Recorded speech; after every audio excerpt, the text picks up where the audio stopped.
Welcome to Rapa Nui, better known as Easter Island. It's a tiny speck in the vast Pacific Ocean, 2,200 miles away from the coast of Chile. This island is most famous for its eerie moai statues. This place is also home to one of the most mysterious writing systems in the world, called Ronga Ronga. We found it on 27 small wooden tablets. For years, historians have been arguing about the true history of these tablets, and now we might have found the truth. Humans first set foot on this island in the 12th century. For many years, it was home to the Rapa Nui people. They were pretty isolated out there in the Pacific Ocean until Europeans arrived in the 1720s. Europeans brought with them lots of troubles, leaving only a small fraction of the native population alive. Later in the 19th century, a missionary, Eugene Iro, went to the island and discovered the wooden tablets with intricate symbols carved on them. He wrote how marvelous they are, but there are hundreds of them on the island, and that they can be found in every household. But unfortunately, not all of them survive to this day. We've only got 27 of them. Some of them were heavily weathered, burned, or otherwise damaged, and now they're scattered all over the world in museums and private collections. Some of the language's artifacts were carted off to Tahiti and then to Europe by Europeans, leaving none behind on Easter Island itself. The four sacred tablets found their home in a congregation in Rome. They were the ones used in the recent discovery. For years, historians have been arguing whether this writing system was made up by the islanders themselves or they borrowed it from Europeans. To find the truth, they decided to use a technique called radiocarbon dating. All organic materials, like wood, charcoal, and so on, contain a tiny amount of a radioactive form of carbon called carbon-14. When life comes to an end, things stop taking in carbon-14, and the amount they had starts to decay over time. By measuring how much carbon-14 is left in a sample, we can assume how old this sample is. This is how we learn the age of many fossils and artifacts. So, they looked at the age of some Ronga Ronga tablets. 3 of them were crafted from trees grown in the 18th or 19th century, which aligns with the arrival of Europeans. However, one of them is older than the Europeans' first visit to the island. There are 2 reasons to believe that Rapa Nui people created this writing system themselves. First, Ronga Ronga works differently from European languages. Decoding it is a pretty hard task. Unlike English, this language boasts over 400 unique glyphs, none of which resemble any known writing system. There were many attempts to decipher this language, and none of them were successful so far. And second, one of the tablets is shown to be from around the 15th century, before the Europeans arrived. The problem is that radiocarbon dating can only tell us when the wood the tablet was made from was cut down, not when the writing was put on it. And since we've only got one tablet to go by, this isn't enough to be completely sure. On the other hand, why and where would they preserve cut wood for over 200 years just to grab it and write something on it one day? But anthropologists and historians say that it's possible. Scarce wood resources might have led the islanders to reuse old driftwood, which could be centuries older than the writing itself. This is known as the old wood problem in archaeology. Plus, the tablet looks very preserved. It was maintained to protect it from wood-damaging insects, humidity, and so on. That's why it survived over the centuries. Whatever is written on it, it was probably important for the Rapa Nui people. Now, all of these are guesses and clues, but scientists are cautiously optimistic.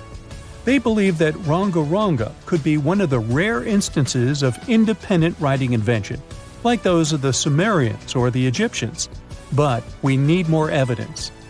In the Rapa Nui language, rogo rogo means to recite or to declaim. Not everyone could write, only a select few. Probably only the elite of Easter Island, mostly men, knew and could read this written language. After colonization, none of them survived. So now we have to rack our brains trying to figure out what's written here. First, scholars can't agree on what type of script it is. We aren't even sure that this was their language. But even if it was, we don't know whether it's a primitive form of writing or a fully developed system. In the 1990s, a linguist, Stephen Roger Fisher, believed he might have cracked the code of Ronga Ronga structure. His idea was that these tablets conveyed cosmogonies. Cosmogonies are stories or narratives that explain how the universe was created and how natural phenomena came to be.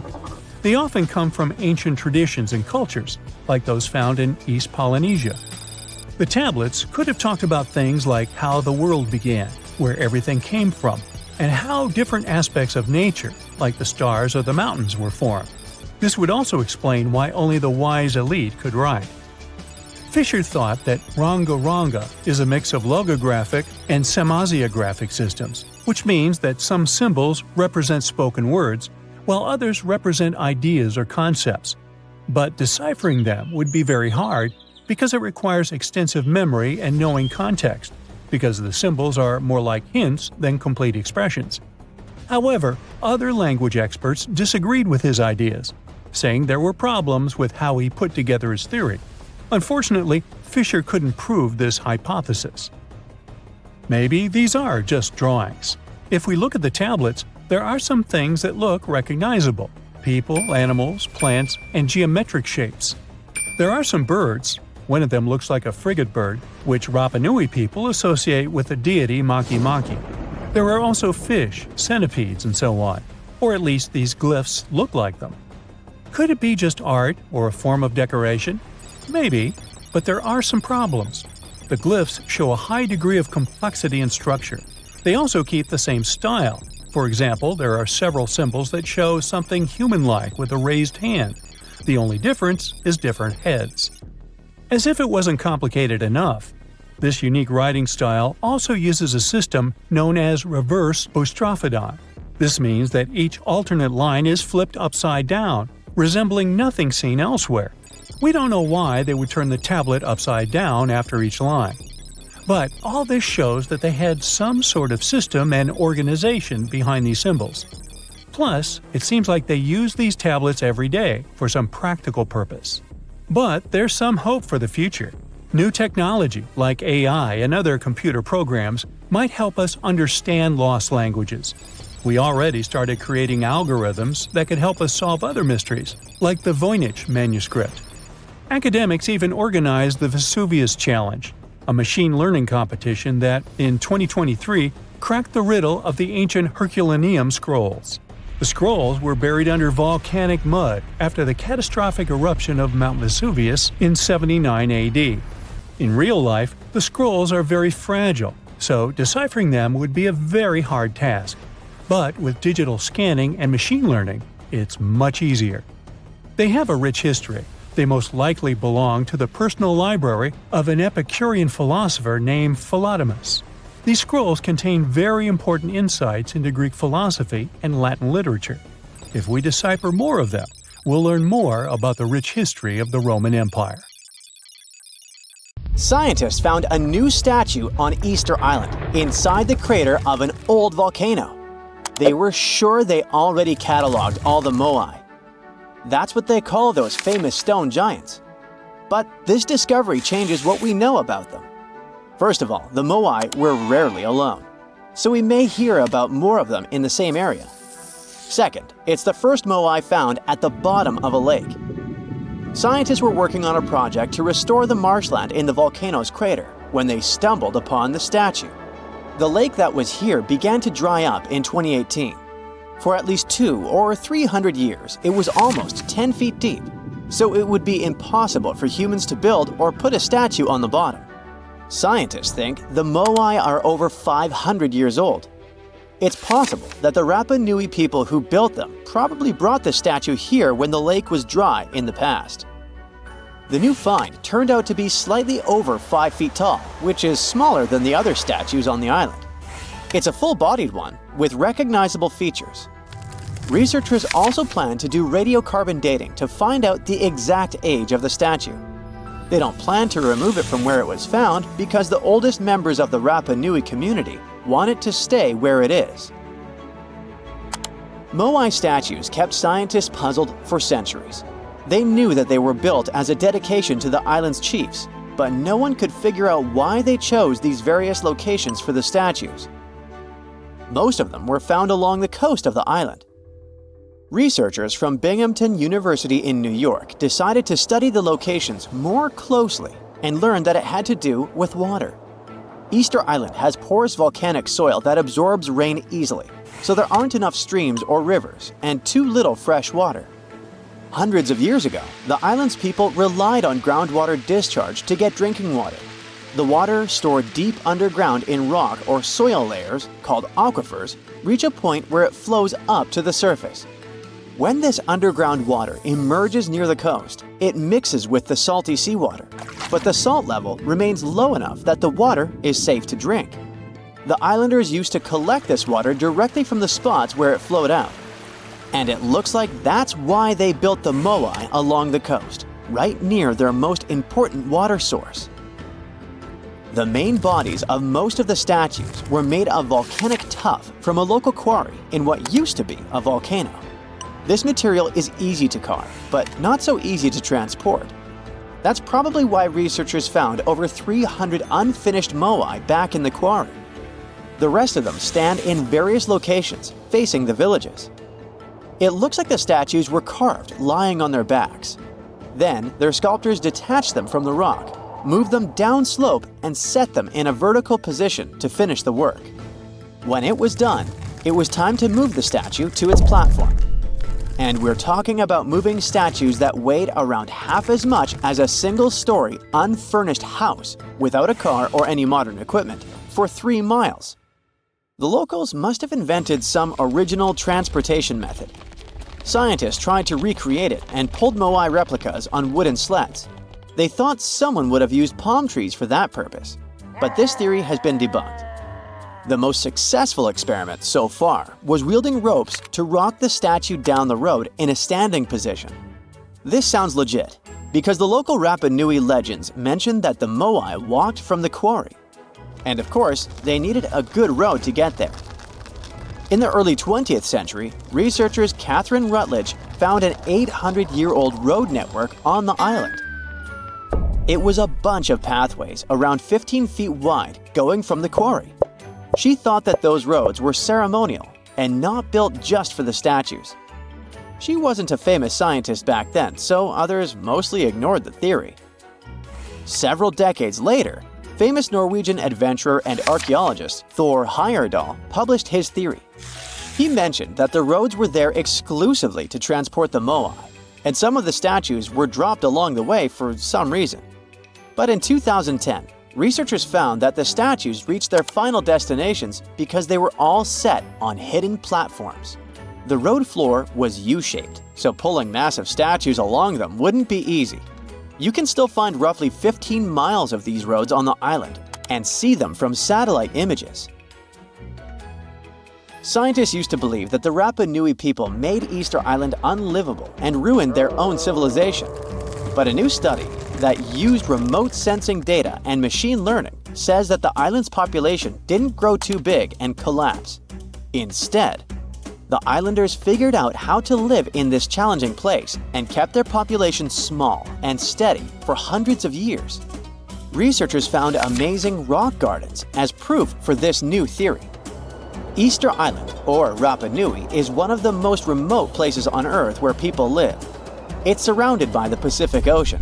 Central Chile is 2,200 miles to the east of it, and French Polynesia is 2,600 miles to the west.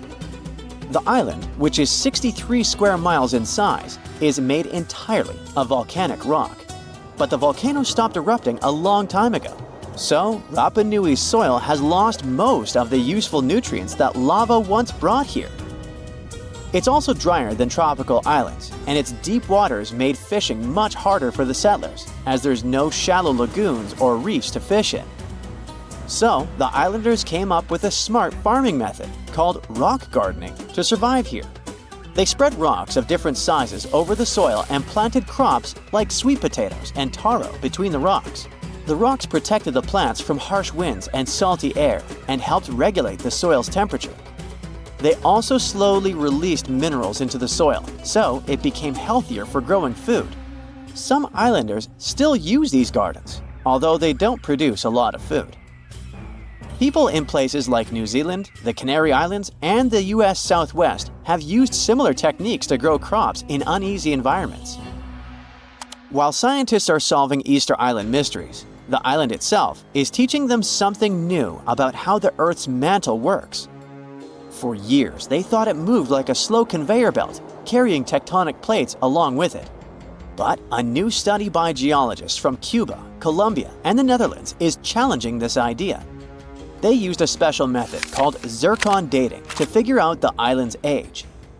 Zircons are tiny crystals that form when magma cools, and they have traces of uranium inside that turns into lead over time. So, the scientists measured this change to tell the age of zircons. And they were shocked when they saw that some zircons were way older than expected, around 165 million years old. The island itself is only 2.5 million years old. The scientists found that these ancient zircons came from deep inside the mantle, under the tectonic plate, by magma from earlier volcanic activity. Easter Island's volcanoes are part of a group called hotspot volcanoes, formed by hot plumes of rock rising from deep within the Earth. Normally, these plumes stay in one spot while the Earth's crust moves above them and creates a chain of islands, like Hawaii. But the discovery of ancient zircons on a younger island shows there's more going on deep underground than we thought. Research showed that 165 million years ago, a giant volcanic plateau existed where Easter Island is now. But 110 million years ago, it sank under Antarctica because of tectonic subduction. Ancient zircon minerals stayed put and didn't travel away with the mantle conveyor belt. So, it looks like the mantle near hotspot plumes doesn't flow as much as scientists used to think. It stays still. This new idea could lead to big changes in how we understand plate tectonics and how the Earth's inside moves over time. The Easter Island giant heads are so popular that they even have their own emoji. Their true meaning has been a mystery for hundreds of years. But it looks like we at least know how they were built and transported to their permanent location. The moai statues consist of 3 parts: a large yellow body, a red hat or top knot, and white inset eyes with a coral iris. Around 1,000 of them were created. The main bodies of most of the statues were made out of volcanic tuff from a local quarry in what used to be a volcano. The material is easy to carve, but not so easy to transport. That's probably why researchers found over 300 unfinished moai back in the quarry. The rest of them stand in various locations, facing the villages as if watching over the locals. So, it looks like the statues were carved lying on their backs. Then, their creators detached them from the rock, moved them down slope, and set them in a vertical position to finish the work. Once it was done, it was time to get the statue to its platform. Now, if you've ever moved houses, you know how physically hard it is. So, imagine having to move a statue that is about half as heavy as a house without a car or any modern equipment for a distance of 3 miles. The locals must have invented some original way of doing it, and scientists tried to recreate it to guess what it was. They tried pulling moai replicas on wooden sleds. They thought someone could have used palm trees for that purpose, but this theory has been debunked. The most successful experiment so far was wielding ropes to rock the statue down the road in a standing position. This method sounds real because the local Rapa Nui legends mention that the moai walked from the quarry. And, of course, they needed a good road to get there. In the early 20th century, researcher Catherine Rutledge identified an 800-year-old road network on the island. It was a bunch of pathways around 15 feet wide going from the quarry. She thought that those roads were ceremonial and not built just for the statues. She wasn't a famous scientist back then, so others mostly ignored the theory. Several decades later, famous Norwegian adventurer and archaeologist Thor Heyerdahl published his theory. He mentioned that the roads were built exclusively to transport the moai, and some of the statues were dropped along the roads for some reason. But in 2010, researchers found that the statues weren't randomly dropped. They actually reached their final destinations, as they were all set on hidden platforms. Plus, the road floor was U-shaped, so pulling massive statues along them wouldn't be easy. You can still find roughly 15.5 miles of these roads on the island and see them from satellite images. And it looks like Catherine Rutledge was right about them. The roads were probably built for pilgrims to a sacred volcano, and the moai standing by them were sort of signposts. Halfway across the world in southern England lies another mystery made of stone, a massive sound illusion, a symbol of unity, a burial ground, or more. Scientists are still debating the purpose of Stonehenge. It took Neolithic builders around 1,500 years to construct this beauty made of roughly 100 stones standing upright in a circle. Millions of tourists come to see it every year, and heritage protectors were worried about the modern road snaking close to the landmark. That modern road is now sunk into the ground below the grass level. And even though archaeologists assumed they could find an older road under it, they didn't have any high hopes. But when they took off a layer of asphalt, they noticed two parallel ditches that were nearly perpendicular to the road. The ditches connected the shortened sections of the avenue. That's what the archaeologists call the ancient pathway leading up to Stonehenge. It proves that the ancient people used to visit the monument for their purposes, and probably some ceremonies. Another interesting find during a dry summer was 3 dry patch marks within the stone circle. It looks like they were left there by 3 massive boulders. So Stonehenge could have been a full circle once. In 2021, archaeologists found a Roman road submerged in the Venetian lagoon. The fact that it runs there on the bottom for nearly 4,000 feet is proof that the Romans were here before sea levels rose and flooded the area. It supports the theory that there was an important settlement here centuries before Venice was founded at the spot in the 5th century CE. The ancient Romans were great at many things, and one of them was building roads. And it looks like they weren't afraid to work on the trickiest terrain. Scans have shown that the ancient road was built right on the beach, and it requires some serious skills. Imagine a village from over 1,000 years ago frozen in time. There's still half-eaten food on the tables and personal things left in a rush. It's all preserved so well because it's covered by volcanic ash. Researchers found this village in 2011 in modern-day El Salvador. They believe there was a mass celebration in a Maya village called Seren over 1,400 years ago. The whole village was there, preparing the main temple for a ritual when a nearby volcano erupted.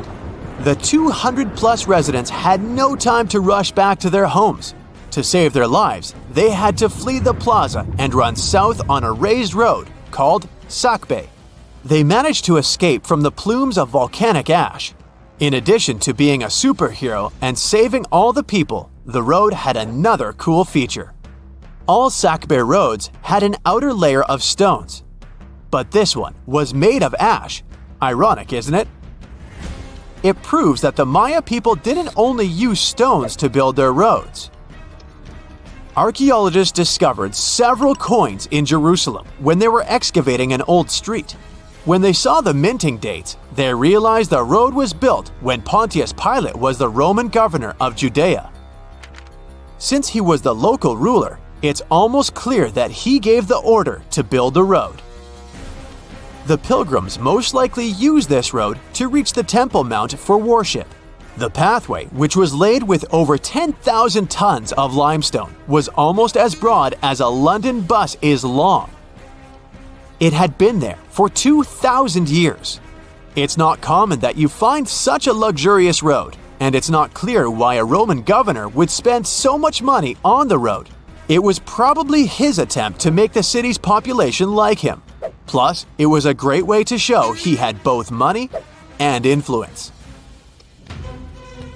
The Old North Trail is an ancient highway that the inhabitants of North America used for 10,000 years, first on foot, then with dogs, and finally with horses. The first travelers moved around the continent down its paths for thousands of miles long before the first Europeans arrived, and even during the last ice age. They used it to carry trade goods, visit relatives, find a mate, or just explore. Researchers keep finding evidence that the stories and legends of the Blackfoot Indians about this trail are real. And it could be even the road that served one of the most massive human migrations. The people who crossed from Asia on the Bering Land Bridge about 15,000 years ago and settled in North America might have used the ice-free corridor along the Rockies, which later became a part of the trail.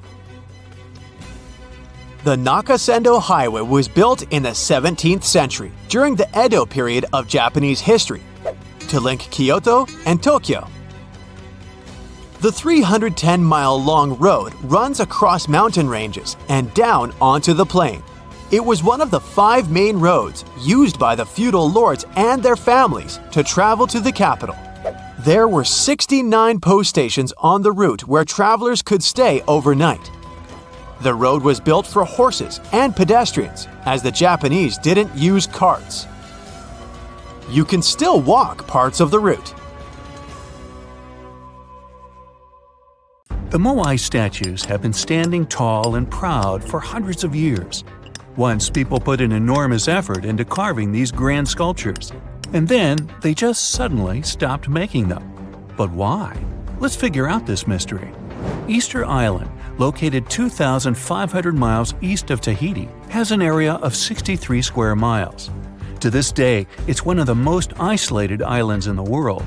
Once it was covered with forests, filled with different trees and ferns. But when the first humans came to the island around 400 CE, the forest slowly began to disappear. And starting from 1250 CE, moai statues began appearing all over the place. People made them from different types of rock: compressed volcanic ash, basalt, trachyte, and red scoria.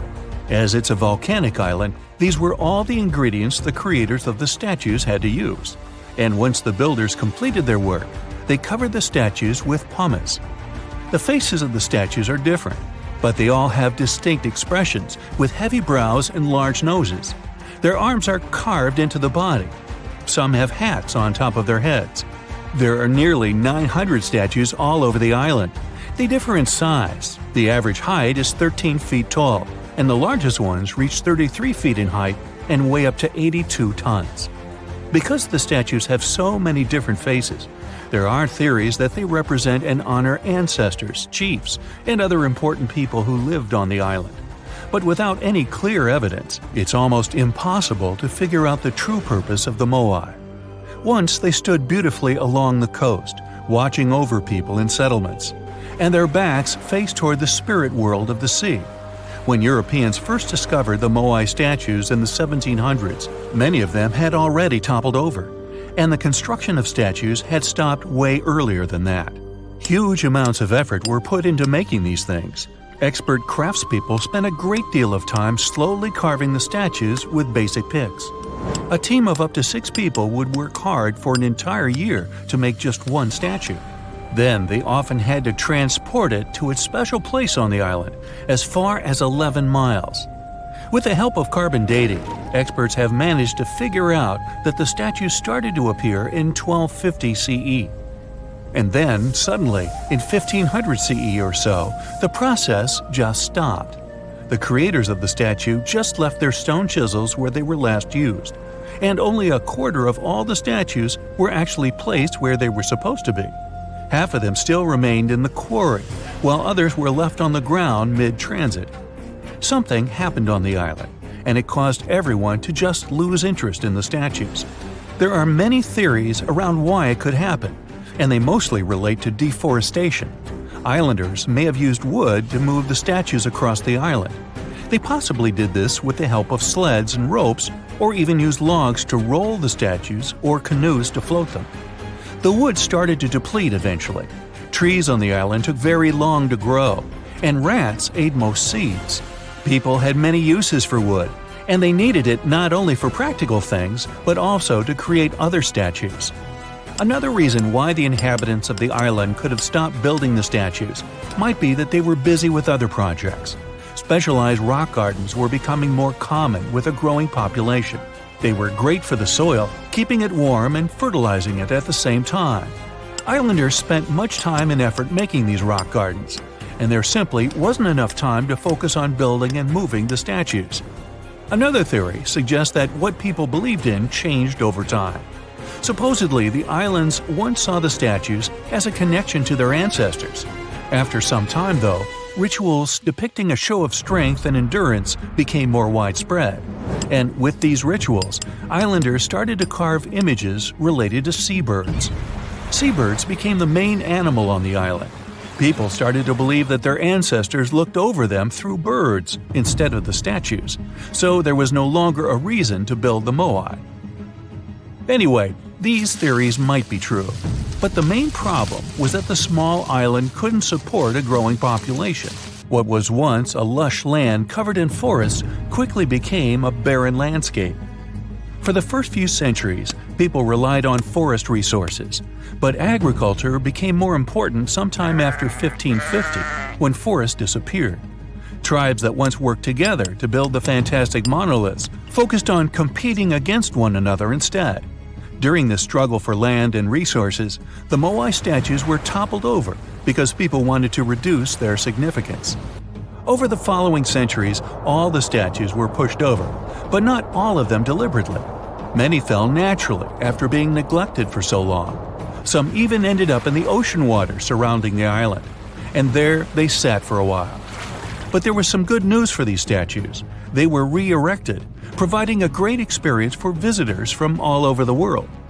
If you make a journey all the way to this isolated island, the first question you'll probably ask will not be how the statues were made or how they were moved. It will be, how on earth did anyone even make it here in the first place? It was one of the most amazing feats ever. The Polynesians sure did some pretty extraordinary things. From as early as 1500 BCE, these boat-faring people began to explore their world. They used the most advanced marine inventions of their time. They sailed across the ocean in catamarans and outrigger boats, starting in Southeast Asia and inhabiting many more places throughout the Pacific. They lived as far north as Hawaii in 900 BCE, and all the way to the south in New Zealand by 1200 BCE. And the farthest journey to the east was, of course, Easter Island. In only a few hundred years, these early sailors inhabited an area of thousands of square miles. They simply memorized where they had already been, and this way managed to navigate the ocean. They used a wide range of techniques. They watched the sun as it rose and set during the day. Stars helped them at night. If it was overcast and sailors couldn't figure out direction visually, they used other brilliant methods. They watched the movements of ocean currents and wave patterns and paid attention to bioluminescence in the water. These patterns helped them find where specific islands were located. These seafarers even understood how islands and atolls in the distance caused air and sea interference patterns. Birds provided them with certain signs too. Some of them migrated long distances from one island to another, which gave travelers some kind of a visual connection for their route. Other types of birds had specific feeding times. Sailors knew when and where they hunted and directed their boats depending on where these birds fed. Vikings certainly get way too much credit for their seafaring abilities. Where they used a sun compass, the early Polynesians relied purely on the knowledge of how nature itself could guide them. Their skills were so advanced that in 1769, Captain James Cook, an English explorer, even hired a Polynesian navigator because of his extensive knowledge of the seas. But even more surprising was the fact that he drew a map from memory. It covered an area that was 2,000 miles wide. In this region, there were 130 islands, and the navigator knew 74 of those islands by name. At the beginning of their voyage, Captain Cook often disregarded the navigator's advice. But toward the end of their journey, he was very impressed. He also recognized the Polynesians as possibly the most widespread nation on Earth. No matter what happens, don't stop! We almost got it! Two treasure seekers are digging frozen ground in a cornfield at night. It's raining hard, lightning is flashing, but these two guys keep working. And now the shovel hits something solid. No way! A treasure chest! They start digging faster and find a piece of a ship's engine. What the? Far from the seas and lakes, somewhere under the fields of Kansas City, they found a giant sunken ship. How is this possible? Now you'll see. Some people spend their lives searching for shipwrecks with treasures underground. One of them is explorer David Hawley.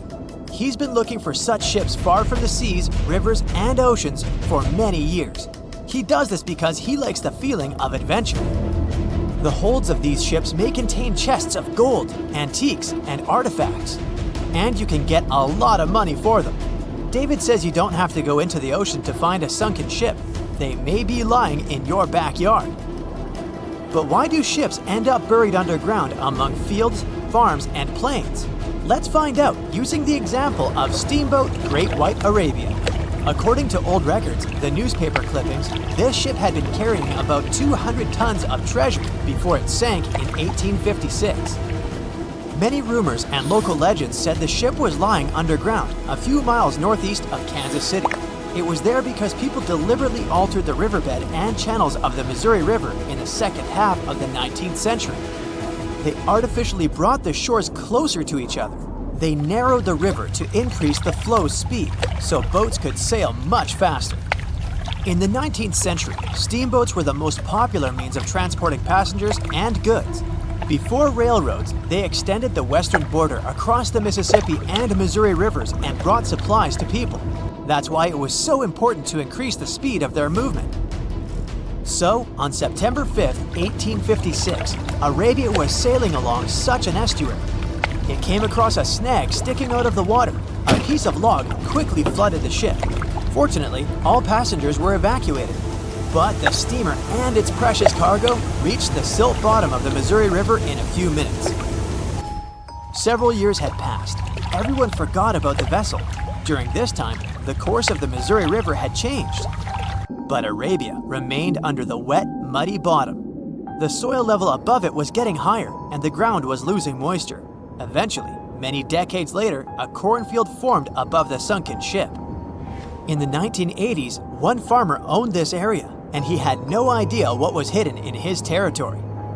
David Hawley carefully studied the history of the sunken ships of the USA.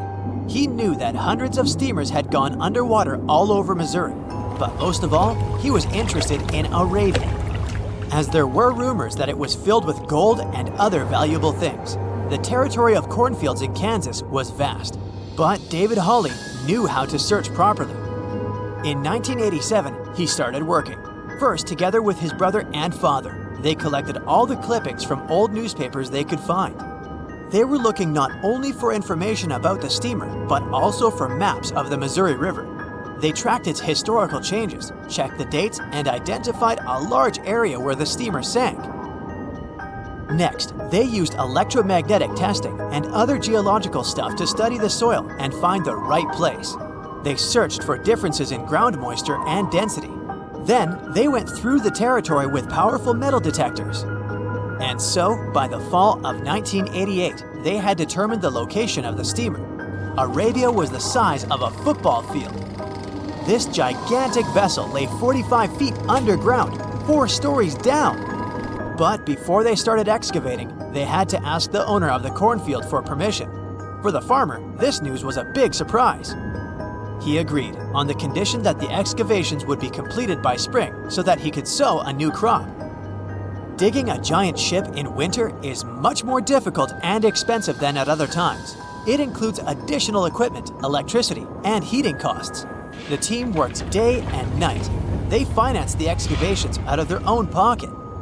Each invested more than $10,000 and took out a bank loan. Finally, they noticed the first details of the ship. The shovels hit the huge engine boilers and the deck. The goal had been achieved. Most of the cargo lying inside the sunken ships is covered with rust, shells, mud, and is badly damaged. The contents of Arabia were in excellent condition, considering that the ship had sunk 130 years prior. Unfortunately, they didn't find the chests of gold. Still, they got several tons of other valuable cargo, household items of people who lived in the middle of the 19th century. It was a time capsule. The ship was carrying supplies for hundreds and thousands of people, and all these things were perfectly preserved. For example, they could clearly see the brand stamp Goodyear Rubber Company on one rubber shoe. The longer the excavations continued, the more things David and his team found. In the barrels, they found plates from the 19th century. They were intact and usable. Also, there were clean clothes, thousands of pairs of shoes, harpoons, frying pans, and umbrellas. The ship was carrying cargo to supply about 16 small towns. Yes, it's not gold, but such artifacts are also precious. The contents of the ship could be worth millions. However, the crew wasn't going to sell these things. They made a museum on the site of a former fruit market in Kansas City. If you go there, you will immediately feel like you're in a department store of the 19th century. There are thousands of items in good condition. Even the matches here are dry enough to light up. It took David many years to present the entire collection from the steamship. He values each of the items and doesn't want to sell them. Anyone can come here, pay for a ticket, and find themselves in the past.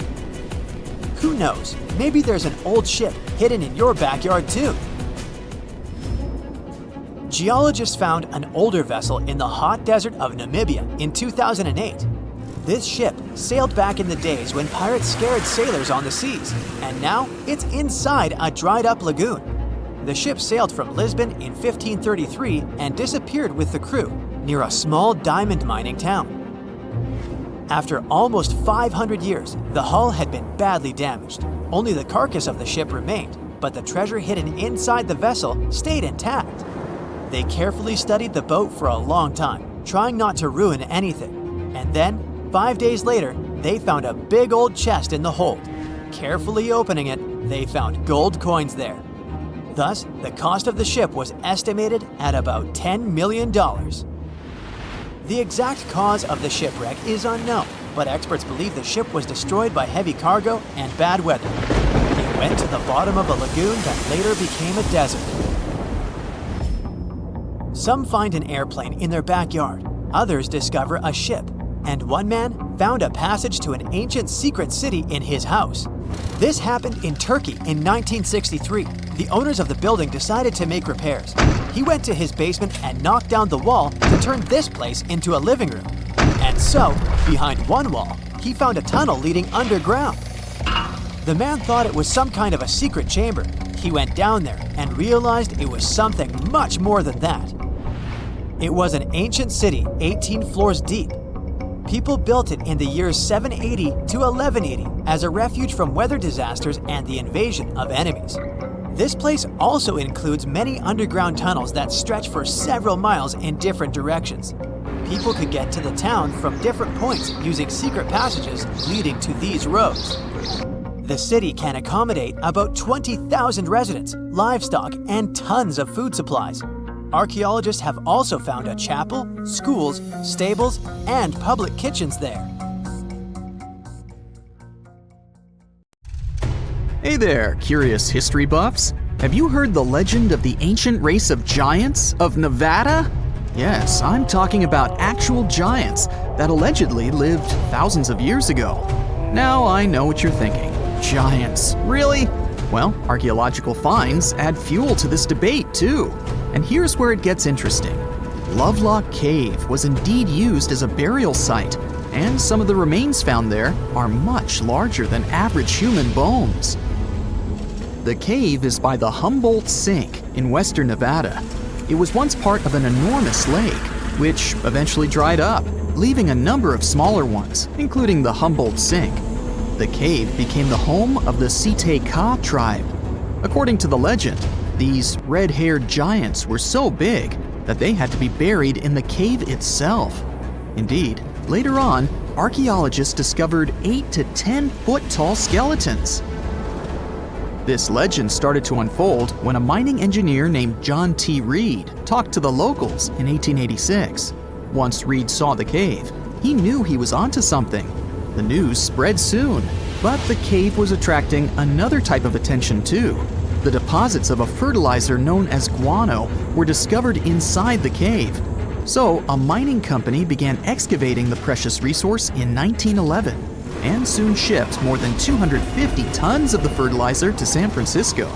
Unfortunately, some of the human remains and artifacts were neglected and lost in the mining process. This led to an official excavation in 1912 and 1924. After the top layer of guano had been mined, strange objects started to surface. Around the area, the earliest evidence of human habitation dates back about 4,000 years. The Lovelock culture lasted for some 3,000 years, and they left us with 10,000 stunning artifacts. The pits in the cave were like a series of time capsules hidden at different depths. Archaeologists determined the age of each pit by its depth. It turns out that many different groups used the cave for storage over a really long time, and the things they stored there give us a really cool glimpse into their cultures. It's like a giant ancient storage unit full of hidden treasures. What have the researchers found besides the giant bones, you might ask? Some other bodies were mummified using a method similar to the one applied by ancient Egyptians. These remains also had something in common with the bodies discovered as far south as Lake Titicaca. Both mummies had some red hair, yet there are scientists who believe this reddish hue is the result of the interaction with the environment in which the bodies stayed. So, while the story of the red-haired giants may be a wild and intriguing tale, not everyone is convinced.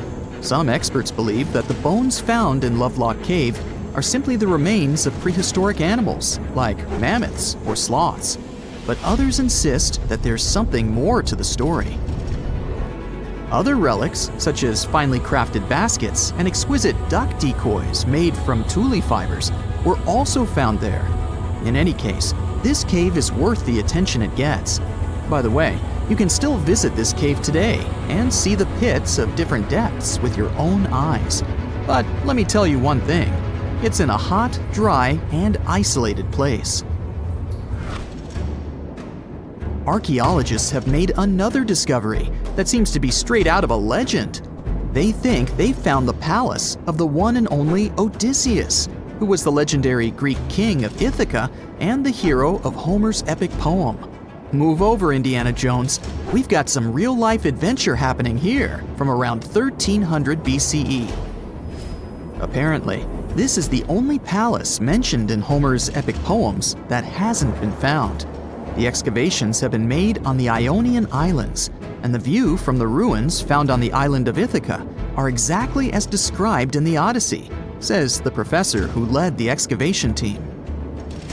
Known to the ancient Romans as Ulysses, the Greek hero took 10 years to return home to Ithaca after the fall of Troy.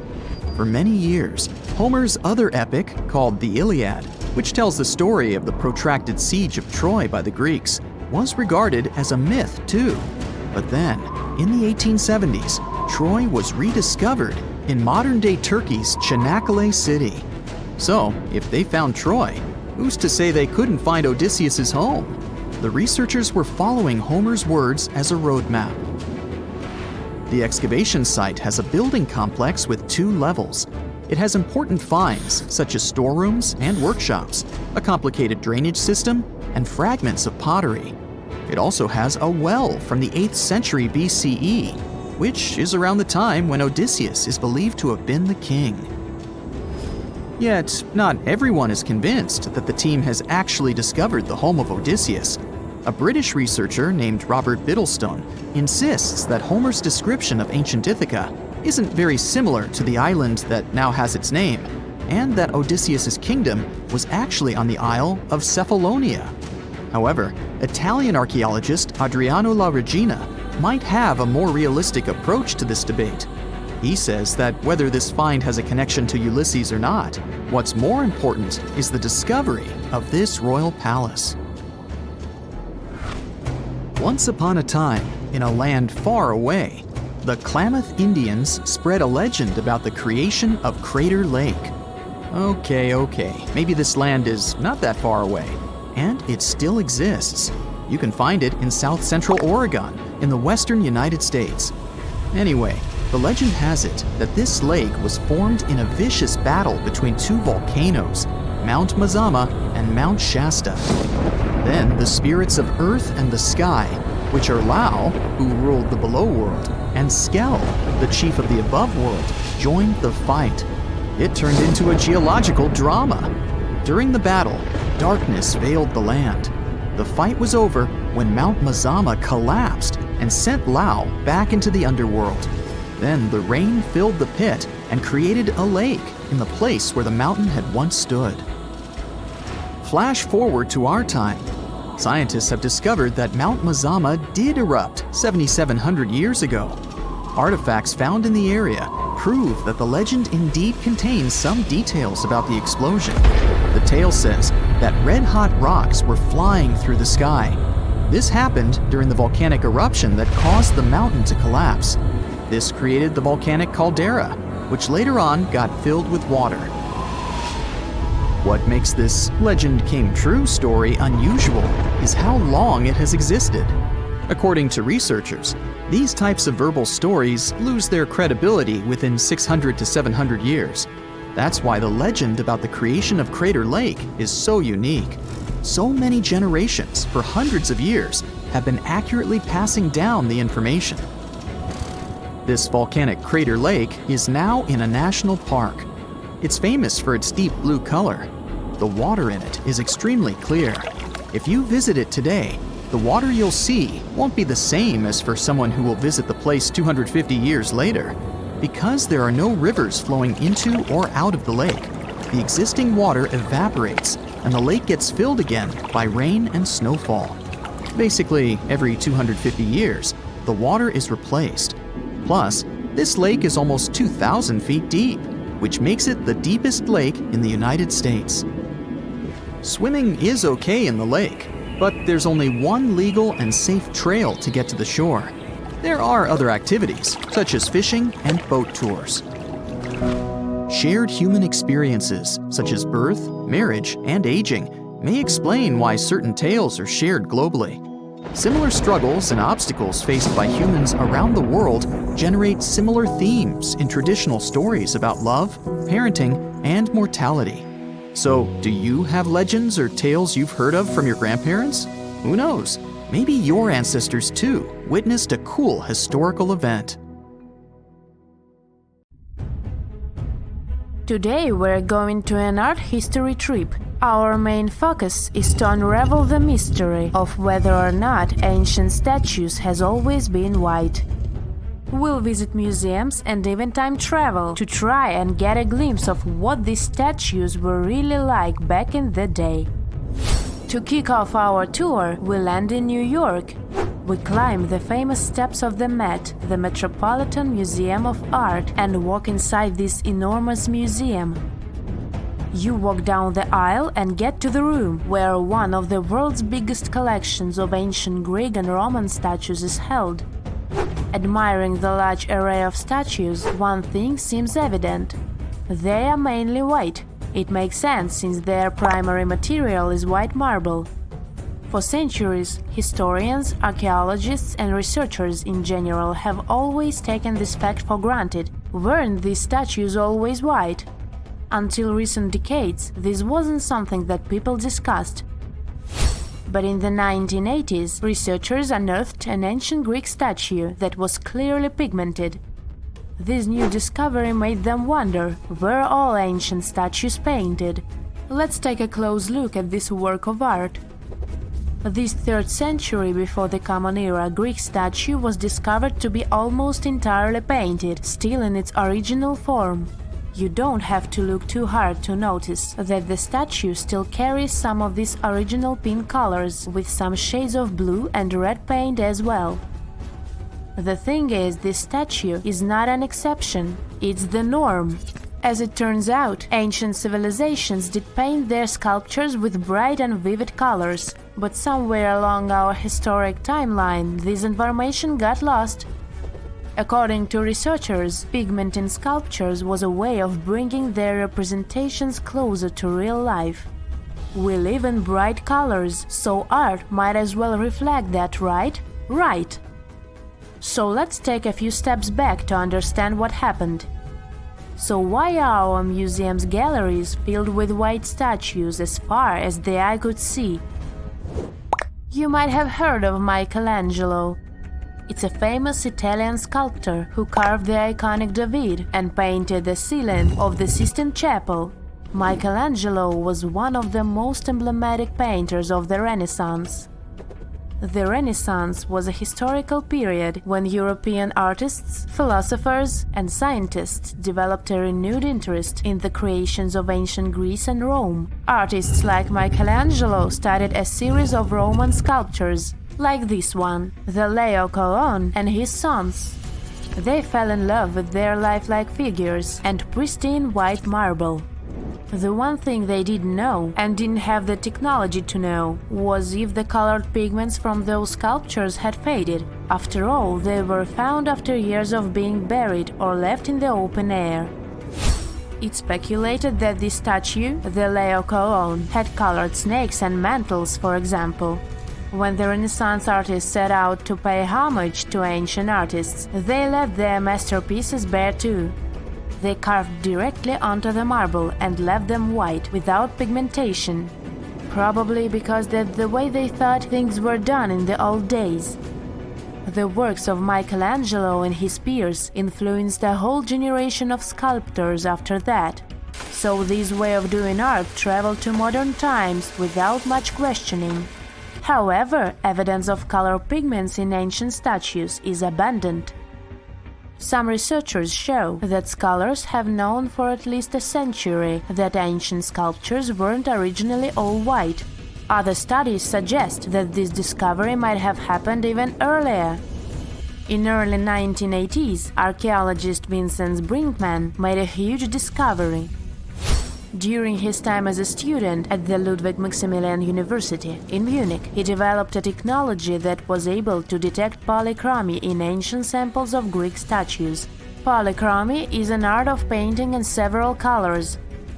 Anyways, he was taken aback by his discovery and confused as to why and how other researchers and archaeologists weren't talking about this.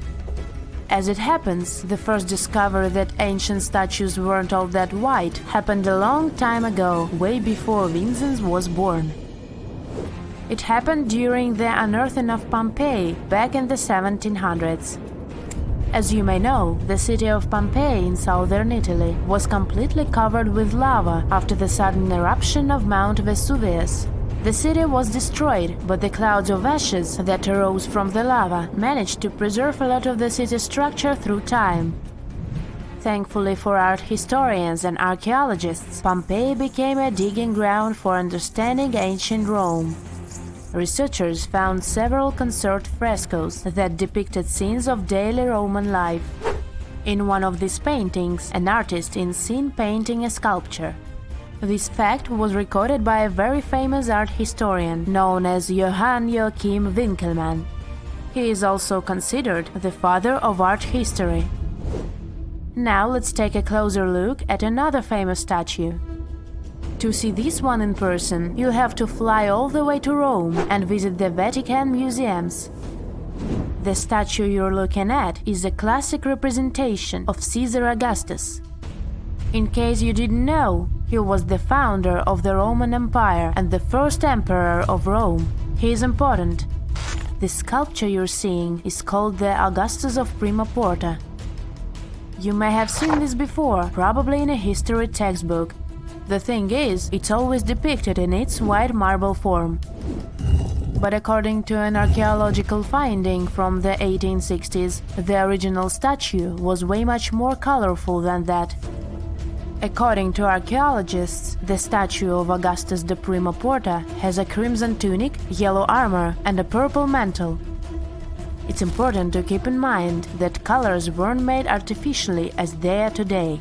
Artists could only produce color from natural resources, so purple, for example, was an extremely difficult color to make. Back in the day, they derived purple from the mucus of a rare species of snail, meaning that anyone who used the color purple to pigment their art and clothes was powerful and wealthy. Well, this looked like enough proof for me that ancient statues weren't always white. But as we can judge by the look of our modern museums, there didn't seem to exist enough interest in the art community to further explore polychromy on the ancient statues. But remember that archaeologist we talked about, Brinkman? Well, he has been collecting data on polychromy since the 1980s.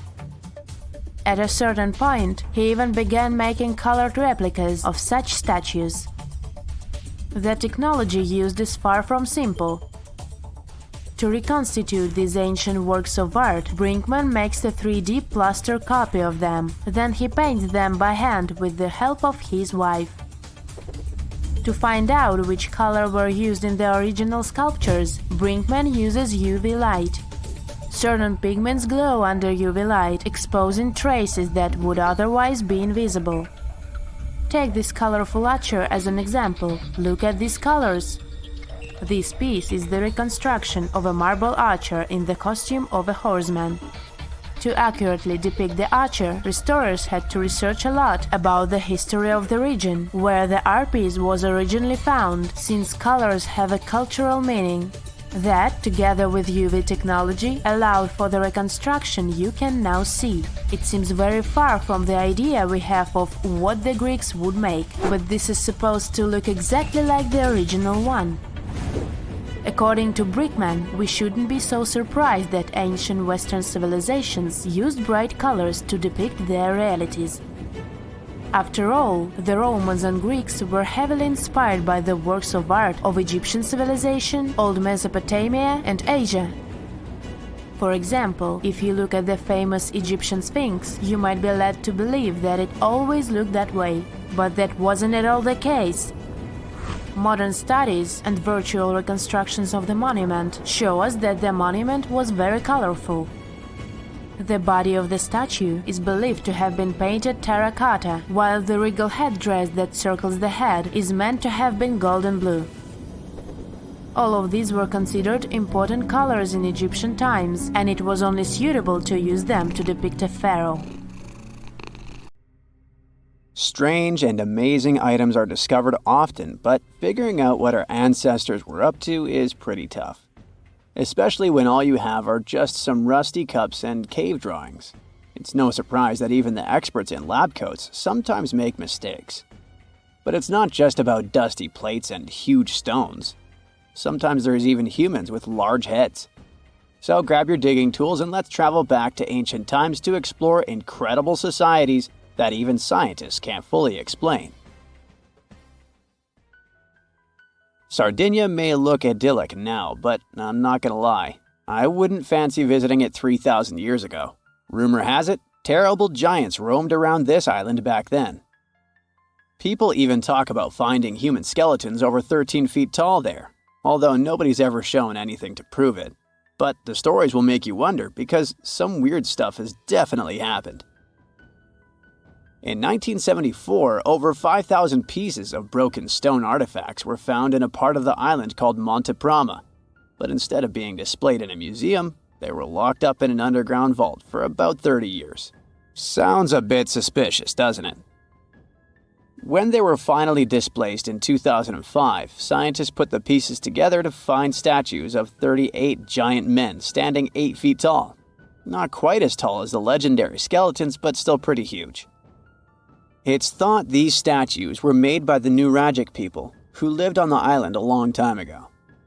Besides giant statues, they also built over 8,000 massive stone buildings. Perhaps Nuragic weren't giants themselves, but they definitely liked their things big. I do too. I like a big number of likes on our videos. That would be pretty great. Thank you if you liked this and subscribed. Now back to the video. You and I are pretty smart, but we might not be the smartest humans ever. Actually, we might not even be the smartest species. Since 1913, some skull fossils found in South Africa have hinted at a possibly smarter contender called Boskop man. This human-like species might have lived as recently as 10,000 years ago. Their skull suggests they had really big heads, which means their brains could have been 30% bigger than ours. Wow! Their average IQ could have been around 149, making them among the smartest 0.05% of people today. But if a Boskop brainiac was so much smarter, why are they not around and we are? Well, bigger isn't always better, you know. Our brains are a lot bigger than our ape relatives, mainly in the prefrontal cortex.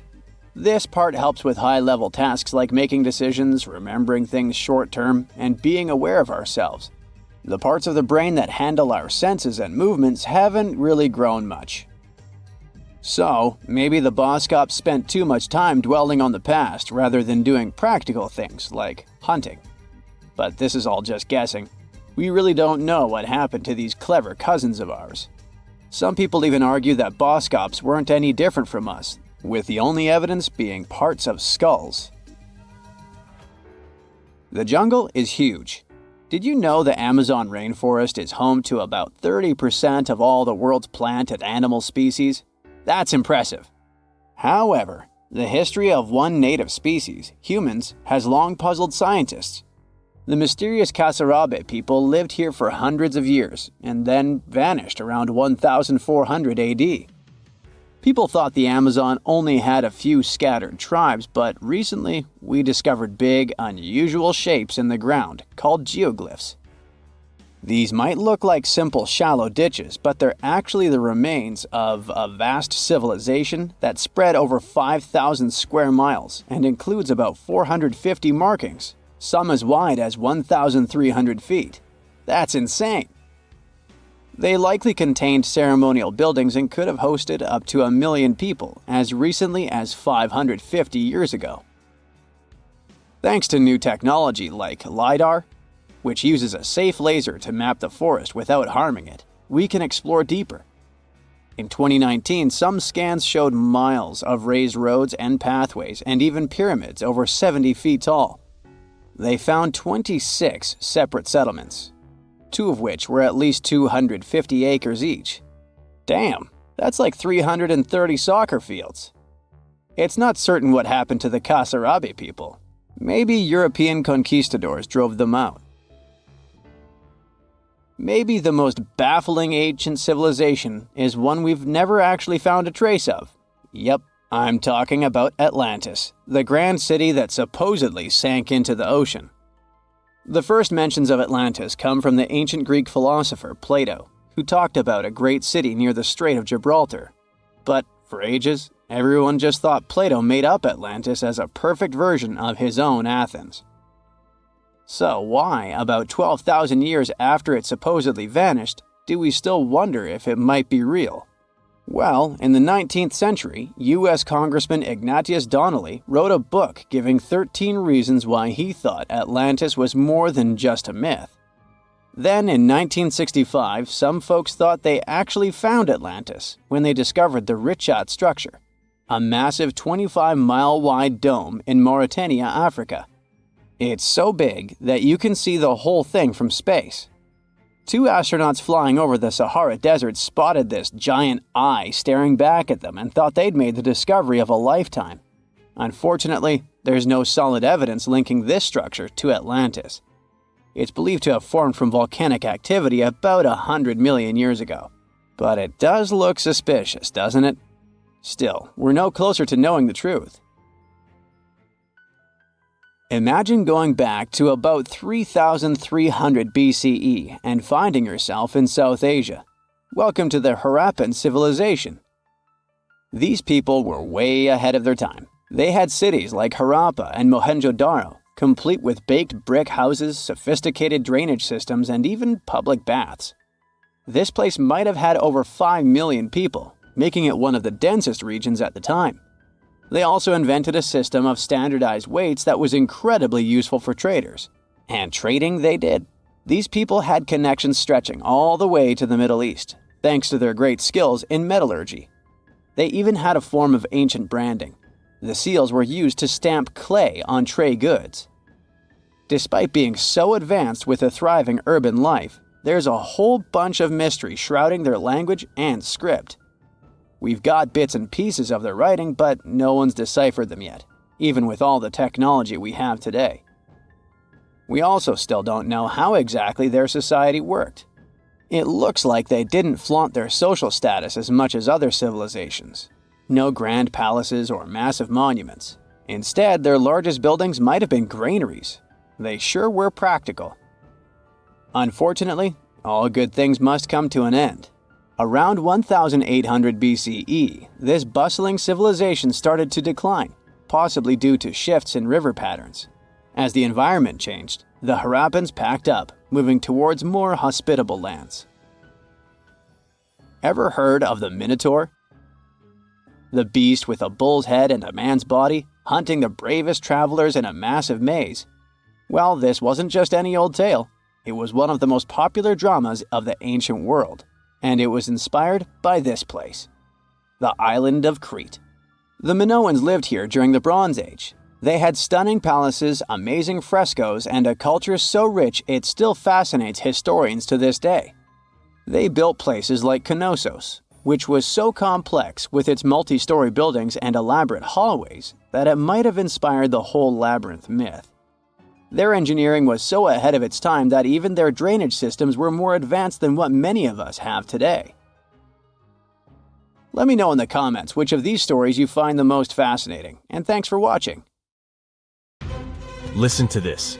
Neanderthal fiber technology. Nope, I'm not joking. The concept is real. In 2020, a team of scientists published a paper that redefined the way we saw our closest ancestors. A find in France changed archaeology forever, and it wasn't the first time something like this had happened. But let me start from the beginning. Neanderthals. For a long time, they fit the image of the typical cavemen. If you are now thinking of someone like Fred Flintstone, you wouldn't be much wrong. What was the reason behind this stereotype? When did we start believing that Neanderthals were not the brightest tools in the shed of evolution? In comes William King, a 19th century British geologist. He was the man who named the Neanderthals. Based on the bones King found, the scientist declared the species not intelligent, and this image stuck with the Neanderthals for centuries to come. But a piece of string, just 1/4 of an inch long, changed everything. A small, dry river valley, Abri du Maras, was the place of the great find. Archaeologists unearthed a cord fragment next to a stone tool. Such twisted fibers could have been used for everything from making clothes to fishing nets. In prehistory, this was some advanced tech, and the Neanderthals seemed to have mastered it. Scientists already knew that these early humans made tar from birch bark, and that they produced shell beads. There's even evidence of Neanderthal art. They were definitely not primitive. The string section and similar finds are changing the way we perceive our ancestors. The world of archaeology is constantly changing. Take the pyramids in Egypt, for example. Turns out, they weren't really built by an army of people who the pharaoh made work until they passed out. Herodotus, the famous Greek historian, was the man who started the confusion. He claimed, in 500 BCE, that 100,000 men took part in the construction of the Great Pyramid in Giza. He made no mention of who they were and why they were building the pyramids. That's how the myth started.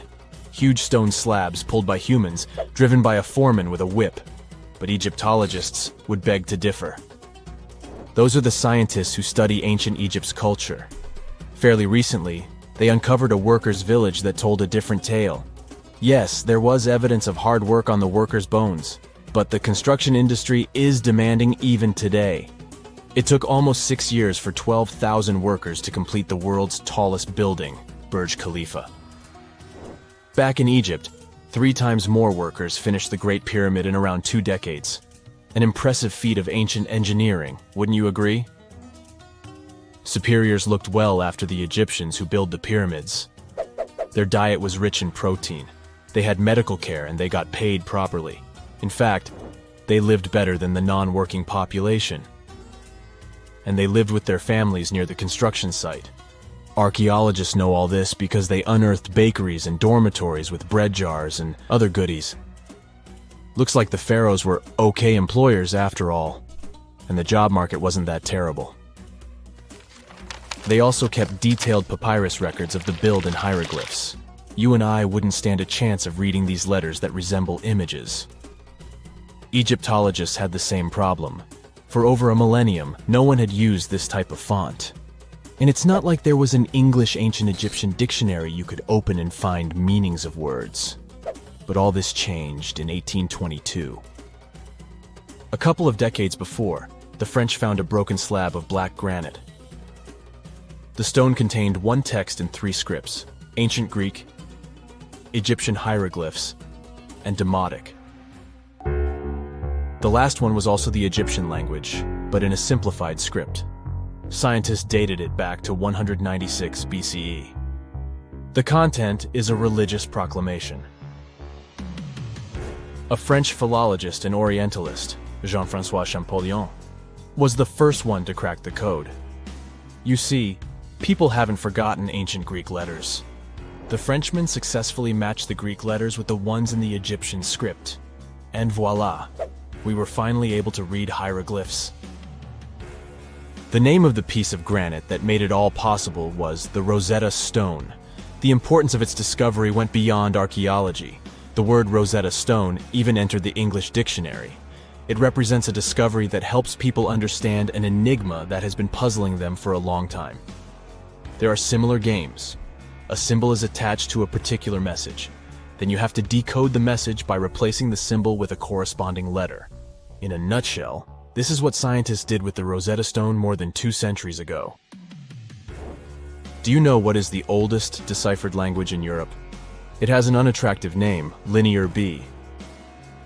The script belongs to the Mycenaean Greek language. It predates the ancient Greek alphabet by several centuries. You can easily guess which script it is descended from. Linear A. The people from Crete used Linear B more than 1,000 years ago. During the Late Bronze Age, the Greek civilization that used the script vanished. There was no one who could read Linear B, and more importantly, no one knew it existed in the first place. This was about to change during the first years of the 20th century. A British archaeologist by the name of Sir Arthur Evans excavated a vast palace complex at Knossos, Crete, Greece. This was the center of the Minoan culture that created the enigmatic script. The palace boasted some 1,300 rooms. They had colorful paintings of dolphins, griffins, and bulls. All of these captivated the archaeologists' imagination. But their biggest find was at first overlooked: thousands of slabs of baked clay. The fire that brought down the palace helped preserve the tablets. It was impossible to read the slabs, though. They were written in an unknown language. The scientific community had to wait for another half a century before Michael Ventris cracked the code. He was an English architect and cryptographer. Ventris studied Greek and Latin. While attending the famous archaeologist lecture, the young man decided to solve the puzzle of Linear B once and for all. He managed to do so in 1952. One of Ventris's most amazing discoveries was that the script was an archaic form of Greek. But cryptology still hasn't solved the code of Linear A. This writing system will remain a mystery until a motivated young person like Michael Ventris comes along. They wouldn't have to be a professional archaeologist. Basil Brown certainly wasn't. Yet in 1939 he discovered the richest early medieval tomb in Europe. This happened in Sutton Hoo in the southeast of England. This wasn't an ordinary tomb made out of stone. It was a full-size ship, 3 times as long as a London double-decker bus. And that's not all. Apart from its main purpose, the ship was full of riches. Deluxe hanging bowls, feasting vessels, gold and dress accessories, and luxurious textiles were just some of the treasures found. Archaeologists were also amazed by the silverware from distant Byzantium. You probably know this city as Istanbul, Turkey.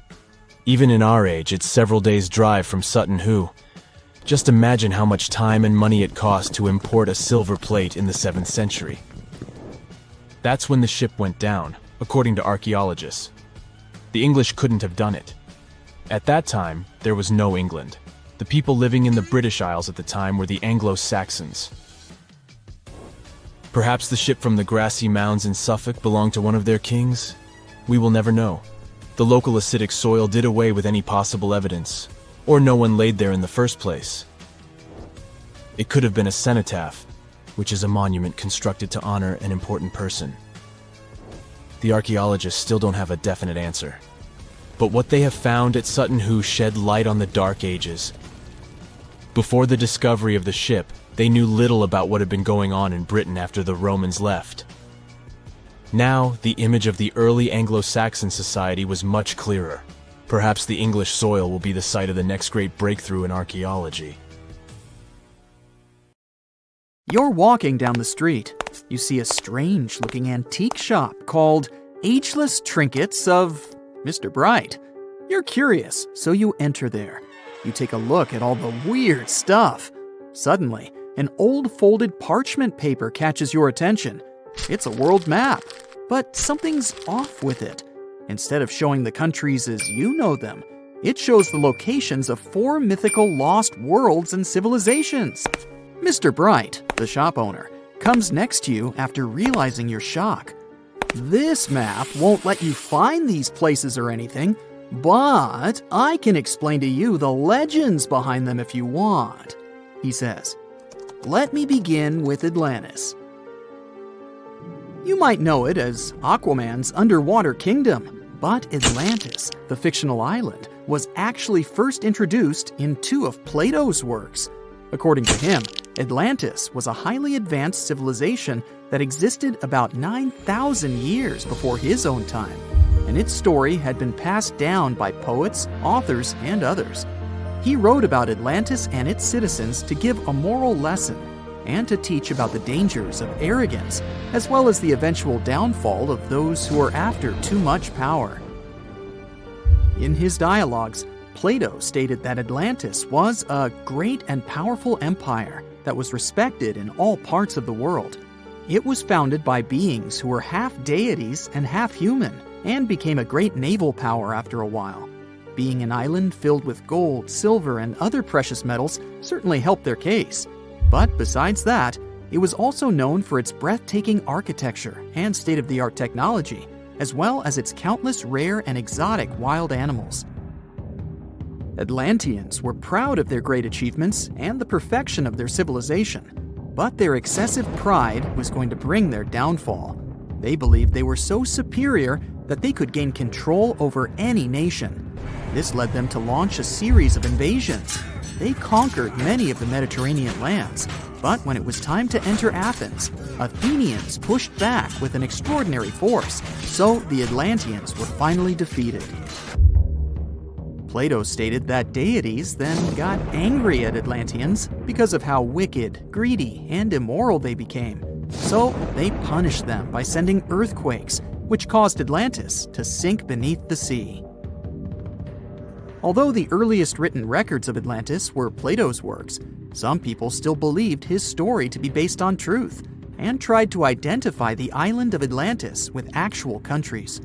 Some people suggested it may have been located in the Mediterranean Sea, near the coast of Spain or Italy.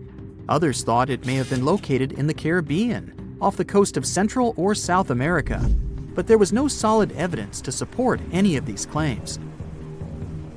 One theory, in particular, seemed more plausible than the others, though. Located in the Aegean Sea, the island of Santorini was the home of a highly advanced Minoan society.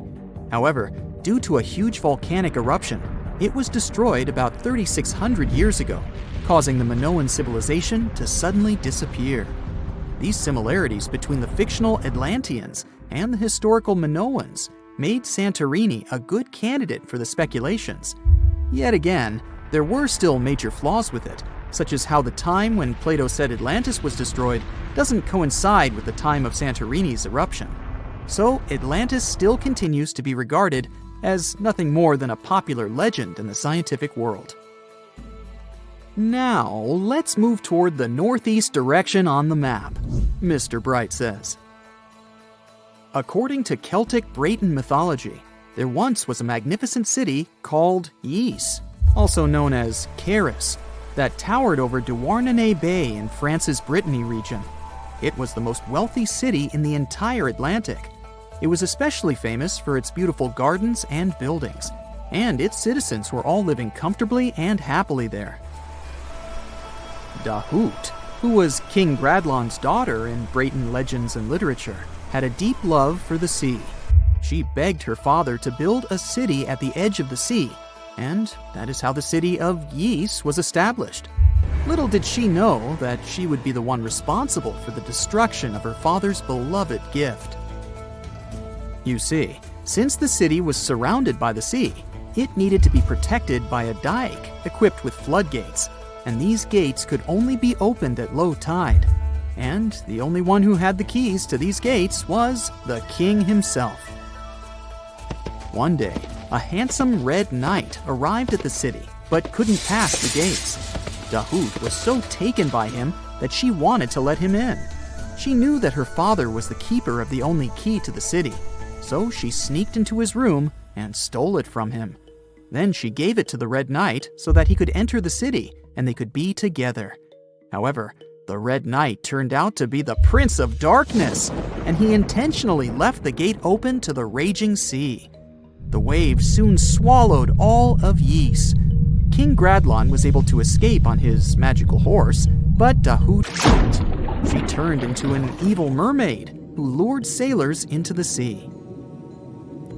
Today, if you go to Quimper, a city in Brittany, northwest France, you can find the statue of King Gradlon riding on his horse.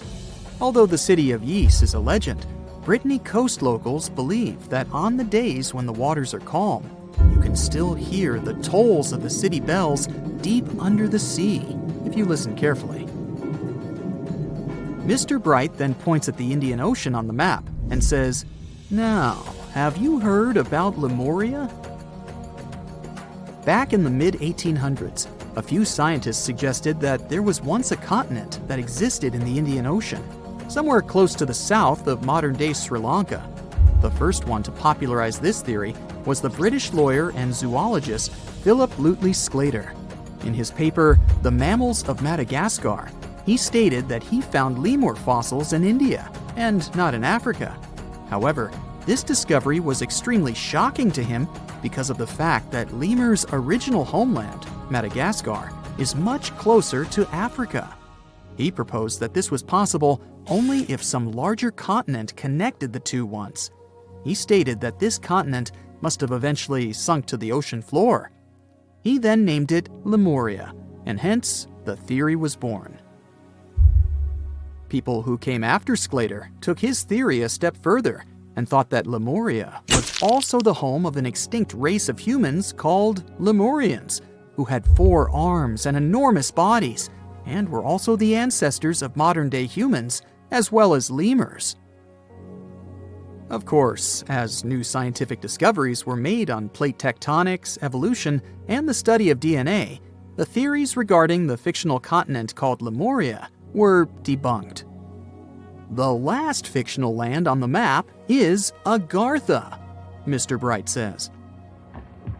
Taking its roots from Eastern mysticism, one legend says there's a kingdom called Agartha that is located deep beneath the surface of the earth. It's where all 4 corners of the world are connected by paths and tunnels. It is said that there's a secret entrance into Agartha hidden in the Gobi Desert, and it's built by Agarthans themselves using advanced technology that can't be detected by us, the surface folks. According to some beliefs, Agartha exists to counterbalance the energies of those who live above the surface. While we live in a state of rush and heightened emotions, this world beneath us is the total opposite. Some even say that those who escaped Atlantis fled here to continue their lives inside the Earth's core. And yet, others think it's actually a land that's crawling with all kinds of monsters.